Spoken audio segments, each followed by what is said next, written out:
Five की best movies की बात करें तो this was undoubtedly Shahrukh Khan का साल।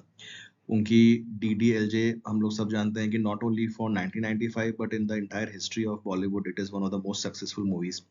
DDLJ is not only successful in the sense कि वो उस साल की one of the best successful movies थी, ऑल टाइम सक्सेसफुल मूवीज है, but the way it defined a whole genre of upcoming romances also, उसने एक ट्रेंड ही शुरू कर दिया इस type of urban romantic love stories का, be it in terms of clothing, be it in terms of tunes, be it in terms of setups, more of the urban romantic stories. और सिर्फ शाहरुख खान और खान लोगों ने ही इस जॉनर में काम नहीं किया, बल्कि उसके नेक्स्ट जनरेशन ऑफ सुपरस्टार जो आए, उन्होंने भी इस टाइप की बहुत सारी अर्बन रोमांटिक मूवीज की। Apart from that, Shah Rukh Khan had also Karan Arjun, which was the second biggest hit of that year, along with Salman Khan.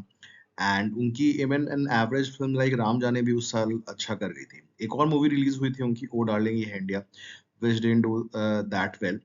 And Shahrukh Khan के अलावा if it talk in terms of other actors, so बाकी बहुत सारे actors थे जिनके लिए ये कुछ बहुत खास साल नहीं था। लाइक अजय देवगन के लिए ये कुछ खास साल नहीं था, सनी देओल, संजय दत्त, अनिल कपूर, इनके लिए भी कुछ खास साल नहीं था। और उसके अलावा हम लोग बाकी भी अगर एक्टर्स की बात करें तो there were some actors like Suniel Shetty, जिनकी 1994 one of the best years था। इनफैक्ट 1994 के Suniel Shetty was the most successful hero, but उसके बाद 1995 was a dull year for him. So Khans के अलावा खान्स में मतलब even Salman Khan only had Karan Arjun, in which he indeed acted very well. In fact उनका रोल इस मामले में थोड़ा हटके था कि वो एक सीरियस रोल निभा रहे थे। Apart from his this movie, all his earlier roles were more of a romantic roles और lighter roles, but this was one of his first movies जहां पे उन्होंने ऐसा एक सीरियस रोल प्ले किया था। कुछ हद तक उनकी फिल्म लव जो थी उसमें उन्होंने थोड़ा सा एक सीरियस रोल किया था, बट वो भी प्राइमरी एक लव स्टोरी थी। But this was an out and out action film. But again, it was not a solo hit. It was a like he shared screen space with Shah Rukh Khan. So बहुत अच्छा साल ये सलमान खान के लिए नहीं कहा जाएगा। आमिर खान के लिए बहुत ही अच्छा साल था ये। उनकी रंगीला, although it was a normal love triangle, but the way it was presented by Ram Gopal Verma was a different. Uh, in if we consider those times of 1995, music बहुत अच्छा था। ए आर रहमान की पहली musical track only in Hindi. रोजा में उन्होंने music दिया था, बट रोजा वाज अ साउथ मूवी और उसी की मूवी को उन्होंने रेप्लिकेट किया था, but this was his first Hindi album out and out. Film में उर्मिला मातोंडकर और जैकी श्रॉफ भी थे। इनफैक्ट इस मूवी का सबसे ज्यादा फायदा उर्मिला मातोंडकर को हुआ था, because that although she debuted in 1992, but this movie shot her to the fame and she came in the big league। और होना भी चाहिए, बहुत अच्छी उन्होंने इस फिल्म में एक्टिंग की थी। उसके अलावा उस साल की हिट मूवीज की बात करें तो अक्षय कुमार के लिए ठीक ठाक ईयर था। उनकी सबसे बड़ा खिलाड़ी was his first genuine hit in terms of एक सोलो लीड जिसको बोला जाएगा। सोलो लीड में उन्होंने पहले भी हिट्स दी थी, मूवी लाइक एन ऐलान और खिलाड़ी, बट उसके बाद जो उनकी ज्यादातर हिट मूवीज रही थी, most of their two hero films like Suhaag, Mohra, मैं खिलाड़ी तू नाड़ी। ऑल्दो सैफ अली खान से बेटर रोल उनका था, but this was his out and out like hit in terms of action hero. Film के प्रोमोज भी बहुत इंटरेस्टिंग थे and it was a complete package, तो द ट्विस्ट एंड टर्न भी था। And Akshay Kumar was top notch in the action scene, specially the climax action scene. उसके अलावा there was Raja. Raja showed the power of Madhuri Dixit as an actress, because ये पूरी film उन्होंने अपने shoulders पे चलाई थी। Sanjay Kapoor was a new hero, of course music was good, but this was an out and out Madhuri film and this was one of her last genuine hits apart from दिल तो पागल है which came in 1997, but that was not a solo hit. फिर बॉबी देओल और ट्विंकल खन्ना की बरसात भी इस साल रिलीज हुई थी। Very very popular and good music and film भी चली थी, although it was not as big a success as it was supposed to be, but nevertheless a very successful movie। And there was definitely हमेशा की तरह ever reliable David Dhawan और गोविंदा की जोड़ी in Coolie number one.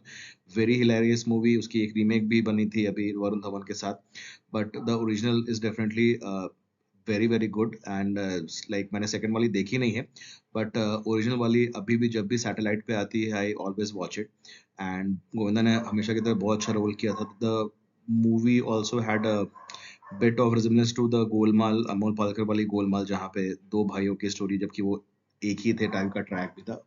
गाने भी काफ़ी चले थे, स्पेशली द सॉन्ग हुस्न है सुहाना is very big hit till date. And उसके अलावा देयर वाज़ लेट शफ़ी नामदार साहब की हम दोनों मूवी आई थी। नाना पाटेकर ऑलरेडी बहुत अच्छा कर रहे थे after his Krantiveer, and post that he did really well in this movie also, and this was one of the last genuine hits of Rishi Kapoor, a very nice movie जिसमें ऋषि कपूर और नाना पाटेकर की chemistry बहुत अच्छी है। एंड उसके बाद फिर ऋषि कपूर ने तो फिर 2 साल बाद मतलब एज अ लीड हीरो काम करना ही बंद कर दिया। And then Nana Patekar also eventually move to different kind of movies in the early 2000। Successful movies की बात करें तो there was Bombay, not only a very successful movie commercially but also critically. Film के गाने भी बहुत अच्छे थे और वो जो पूरा इमोशनल ड्रामा था around the Bombay riots and the life of some people after that was captured very well by Mani Ratnam. उसके अलावा महेश भट्ट साहब की नाजायज थी, one of the last genuine movies of Mahesh Bhatt, because उसके बाद उनकी quality of movies because of quantity तो ऐसा सफर करने लगी, but this is one of his last good genuine movies. Ajay Devgan had acted very well. This was probably one of his best performances post his debut, because उसके बाद वो एक ही type की फिल्में कर रहे थे, बट यहाँ पे जो उनका इमोशनल टर्मोइल दिखाया गया है and with the dilemma that he is like illegitimate child of Naseeruddin Shah, वो सब मोमेंट्स सब like just like any other Mahesh Bhatt movie, वो इमोशनल नुएंसेस वगैरह बहुत अच्छे से कैप्चर किए गए हैं।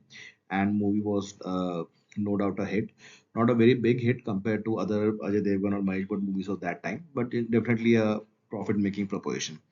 उसके अलावा there was हमसे मुकाबला, very very popular movie because of its soundtrack, और ये साउथ की रीमेक थी एंड प्रभुदेवा की डेब्यू फिल्म थी। उसके बाद बहुत ज़्यादा आई नहीं, but this movie also primarily good on terms of the plot also and very great movies also.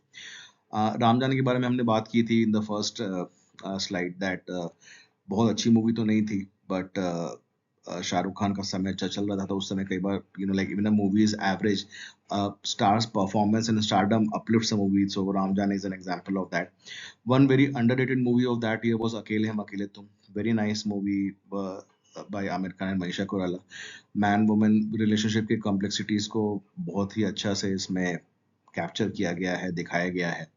And this was also one of the years जो कि एक समय के सबसे बड़े सुपरस्टार मिथुन चक्रवर्ती, उनकी ये लास्ट 2 हिट्स थी as a genuine Bollywood hits.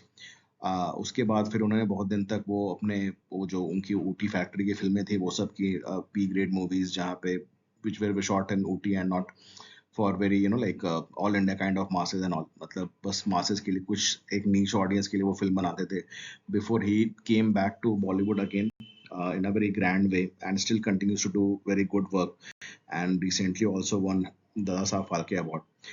तो इस तरह से हम लोग रैप अप करते हैं इस सेशन को, बेस्ट मूवीज ऑफ 1995। मैं ऐसे ही वीडियो और भी बनाते रहूंगा। Just an earnest request with you guys, please channel को सब्सक्राइब करें और शेयर करें।